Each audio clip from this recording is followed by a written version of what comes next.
both completed and one that's just about to get started. And I also have a sewing project that I want to share with you. So a couple of these videos ago where I was talking about knitting and sewing and things, I introduced you to a poncho project that I was starting out of Noro yarn, and it's finished. I think I covered this in 2 of the videos. I shared how I was pulling this together, what patterns I was using to create the design, and then how it was progressing, and then finally it's done. So let me show you how it came out. This can be worn either of 2 ways, and this way with the V-neck, we'll look at first.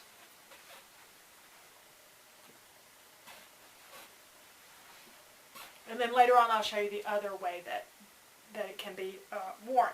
I got the idea from this from a Ravelry pattern, and there's a lot more about this in the first video.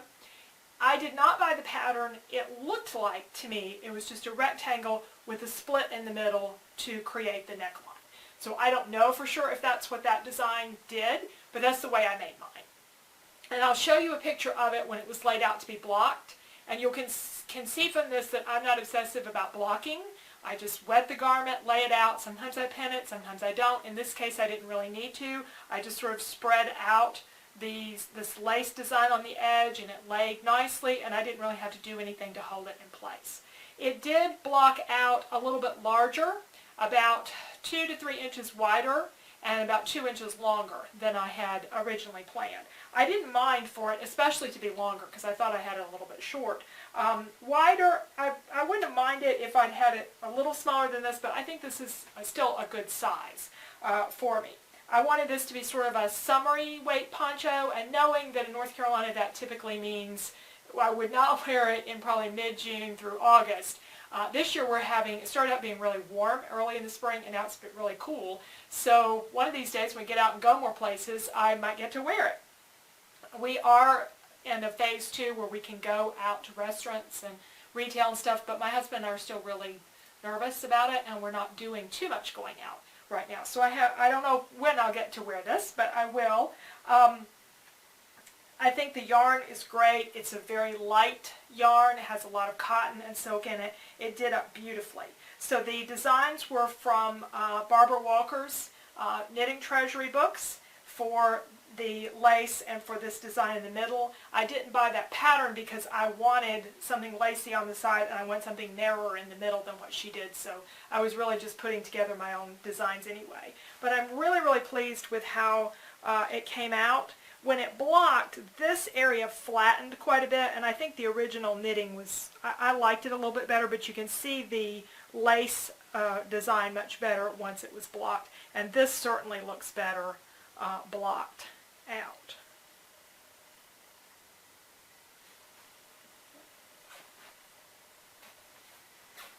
Now I'll stop the camera and I'll go and turn it and show you the other way that this can be worn. So you can turn it sideways so that you have a bateau neck, but you can see my problem. I've added one more pattern repeat in here than what I had originally planned to make a larger V-neck, and that has created too big a bateau neck. So if I wanted to wear it this way, I would have to sew that up some, which I could do. I did an I-cord edge in this area, and I could just stitch that together if I decided to wear it this way. I like it both ways, but I think I like the V-neck version of it better. So I'm going to put it back that way, and then we'll talk about other projects. I do have some yarn left, and that helped me decide what project I was going to do next. I bought this yarn from my local yarn shop, and I'll create a link to her shop in the video description as well if you're in Western North Carolina or traveling through, especially up to our mountain communities. Probably go right by there. And so it's called Chicks with Sticks, and it's a great shop. She has a lot of stuff, and so be sure and pay her a visit. This yarn, also from Noro, I'll put on the screen. You get a lot of yardage, over 600 yards in one ball. It's a bit pricey though, and I didn't want to buy more than one.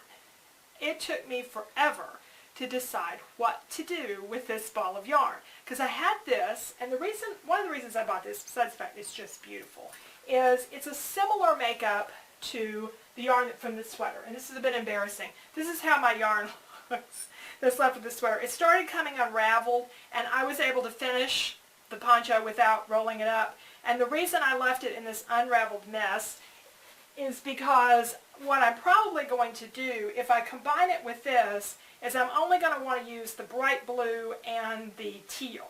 The grayer tones I don't think I'm going to add in here. I'll know that more as I start to work with this yarn, but I'll probably end up just cutting out the gray parts. So there was really no point in winding this all up at this time. So that's kind of where that is. I don't know if I'm going to need that or not. The pattern that I picked out for this yarn is this pattern. This is from Earth Yarns, and they designed the pattern to be used with one of their specific yarns, which you could do, but I'm using it with the Nora yarn, and I'll show you a couple of pictures. These pictures are all on the, or very similar ones, are all on Ravelry anyway, and it's a free pattern. So what this is a shrug. So it's just a short jacket to wear over, again, a tank top, a dress, a sleeveless dress, something like that. So that's my next project that I'm working on. I am trying to make things that I can wear out and perhaps wear at home. Now this is a project I would not wear at home. It's very comfortable, but it's not, you know, I would catch this in the oven door, I can't craft in this, that kind of thing. This one I might be able to wear at home as well, because I feel like we're going to be doing a lot more staying at home in the next year or maybe more than we have been, and I was already doing a lot of that. My husband had 2 surgeries this winter. We've been pretty much staying at home since the middle of December without very many outings, so I just don't need these going out clothes, but I'm still attracted to these beautiful yarns. So I'm going to try to wean myself off of some of these and get to more solid yarns and things that are washable, that are easy to wash, that are things I can wear more for every day. But for right now, this is the yarn I have, and this is the project that I have picked out. Another thing from this project that's helped inform my choices is I decided on the medium size in this, and which is typical for me, but I also the second size, yeah, it's the medium. But also I decided to use the size 7 needles. I did a little swatch on 7s and 8s, and I was sort of between sizes. I decided to opt for the smaller size because when I blocked this, it was definitely coming out a little larger, so I have a feeling I'm going to have the same situation here because this yarn has a fair amount of cotton in it. While I'm filming this, I'm also fixing lunch. So it got kind of warm up here in the poncho, and since I had to go downstairs and be in and out of the oven, I had to shed the poncho. But back to this project. I don't know if I'll use that extra Nora yarn or not. My plan with this is to make it as shown, except that on these sleeves, I'm not going to bind them off where it says. I'm going to put the stitches over on a holder or in some way hold them so that I can perhaps make them longer. That's where I may use the extra yarn. This is a top-down project, which has the advantage of if you have extra yarn, you can make something longer, or in this case add to the sleeves, or if you have less yarn, then you might, in my case, add something else that I have, or you might make the garment smaller. It's only my second top-down project, so I don't know how to alter too much with these, but I think I'll be okay with the stitch that I have, with the needle size and all that I have decided on. But I do think this is beautiful yarn, and I like all the variations of color that it has, and will make a very attractive garment to wear. As I said, I'm going to be looking for future projects. I have a couple of things that I have yarn for the fall or winter that are a little more solid, that could be something, they're not as fancy as yarns, they could be things that I could make something to wear at home, to wear here, to the grocery store, that kind of thing. Something like that poncho, you know, you can't go grocery shopping and then have that tied up in the grocery cart in no time. So, you know, it's a specialty thing, and right now we're not really going out to eat and traveling and doing things where I need this kind of clothes. I need things that I can wear at home comfortable things. So that's where I'm going to be looking for my next yarn. It will be a big job to resist beautiful yarns like this and to go for things that are more solid, that's more about the softness and texture of the yarn than it is about those pretty colors. It doesn't mean I can't get both, but it's going to be a little harder to do that. So I'll just have to work on that when I'm shopping for my yarn. I have mostly, in terms of sewing, knitting is something I do when I'm watching TV. I've said before I knit maybe an hour a day usually, and that's why it takes me a while to make things. This took a little longer than I expected. I made it a little larger in this one area, but it still took me about 3 weeks longer to make it than I had planned. That's fine, not in any big rush to get my knitting projects done. The other thing that I do the most of, I do some paper crafting, and I also do some sewing. Sewing lately has been mostly making masks, and I've done a video on that before. When I'm not working on masks, which I think is kind of beginning to wind down, I'm trying to do a few other sewing projects, and one that has gone well with the mask making is a project where I'm using scraps, and I'm making a quilt. And I got this design from Christina Camelli, who is currently an instructor on Blueprint. Yesterday, Blueprint made an announcement that they are going to be closing over the next few months. I'm very sad to hear that because they have some fantastic classes.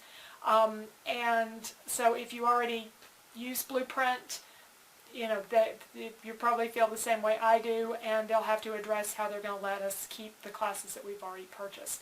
But at any rate, one of the classes that Christina did that I watched when I had a subscription for a year that just ended not that long ago, was a class on making a tote bag. And part of the Scrappy Market Tote class was all about working with your scraps and creating projects. And she showed several examples of things that were not tote bags that you could do with these scrappy pieces that you were creating. And one of them is a quilt. And I want to show you my take on the quilt. Let me show you first what I made in the class when I took this. The class is called Scrappy Market Tote, and the tote bag that you're supposed to make in the class is a little larger than this one. I wanted a knitting bag, so I just made mine a little bit smaller, but I used the same concepts as the class. And I'm just really tickled with it. I think it's really fun. I enjoyed making it. It took some time to do the amount of quilting here, and it took me a little while longer because I had to create scraps. I've been quilting for years, and I save. Sometimes I think I save awfully small pieces to go back into my stash, but what I had not saved were little strips or little small bits of fabric. I would throw those away in all these quilts I've made over the years, and turns out you can do some great things with them. And so making masks, I've ended up creating some scraps. I have scraps from my last few quilt projects since I don't throw them away anymore, and so I've used those to create some blocks. And this is called the half log cabin square, and the way the square works is you have a block, and then you go around two sides of it, and she shows this in the class, so I'm not going to take away from her class and what she's done, but she shows you how to make some little strips with small squares and just ways of putting things together so that you don't agonize over your choices and you get a really fun project in the end. And so I decided to make my centers all this blue fabric that I had. I started this during the stay-at-home order, so I needed to use what I had. One of my local quilt shops was shipping. The other one was closed down. Blueprint was closed. They weren't shipping anything. And I didn't really have experience with a lot of other fabric vendors, so I thought, what have I got? And I had some solid fabrics that were left over from years ago. I bought them to make a quilt that I never made. You know how that goes. I bought them at Mary Jo's Fabric Store in Gastonia, North Carolina. They closed last year. If you're anywhere in North Carolina, South Carolina, Georgia, and you sew, you've probably been to Mary Jo's. I've been dozens and dozens of times and gotten many things there over the years. But I bought all these solid fabrics, and I still had those, and I probably added a little bit to the stash of those. And I decided to do all the blues in the middle of the squares, and then I've added all these other fun colors around them. I add some other colors. I was going to mix maybe some purples and some greens, and I was doing a Skype crafting session with a friend, and I was showing it to her, and she was thinking that maybe And I'd already kind of been thinking too that maybe I just need to stick to the blues and not try to blend those other colors in. So I probably am going to have to go to one of my local quilt shops that sells a lot of Kona solids and see if I can find some more solid blues to mix in, because I've decided to do a light to dark. I think that's where I'm going. I was going to just mix them all up, but now I think I'm going to do a light to dark, and this light and this medium blue, I could kind of use something in between there. So at any rate, I have a lot of blue fabric. I need probably a little bit more, but I've got plenty of things that I already have in scraps or can make scraps, and this is going to be a twin bed size quilt when it's done. So that's a project that I've been working on just here and there sewing. It's an easy pick up, stop kind of project when I need to make masks or do other things. And so those are things that have been going on in my craft room for the last few weeks. So thanks for joining me today. I hope you've enjoyed the videos, and if you have any questions, please let me know. I'd love to try to answer them for you. Thanks. Bye.